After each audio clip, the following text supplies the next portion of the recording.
नमस्कार, सत्यदर्शन न्यूज मध्ये आपले स्वागत आहे. मी पायल शहा.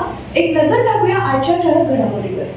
कॉक्रोच जनता पार्टीनंतर आता दिमागी नक्षल मैदानात. पंतप्रधान नरेंद्र मोदी यांच्या दिमागी नक्षल वक्तव्यानंतर नव्या वादाला तोंड फुटलंय. हथियारी नक्सल तो गए, लेकिन दिमागी नक्सल, ये दिमागी नक्सल आता दिमागी नक्षलवरून सोशल मीडियावर वातावरण पेटलंय. अभिजित दिपके यांच्यासारखाच फॉर्म्युला वापरून दिमागी नक्षल जनता पार्टी मैदानात उतरली आहे. कॉक्रोच जनता पार्टीनं सरन्यायाधीशांच्या वक्तव्यावरून आक्रमक भूमिका घेतली होती. त्याचप्रमाणे दिमागी नक्षल जनता पार्टी आक्रमक भूमिका घेताना दिसतेय. या दिमाग नक्षल जनता पार्टीनं अवघ्या 24 तासात सोशल मीडियावर धुमाकूळ घातलाय. कॉक्रोच जनता पार्टीच्या नेत्या रत्ना सिंह यांनी म्हटलं की मोदींनी दिमागी नक्षलचा उल्लेख केला होता.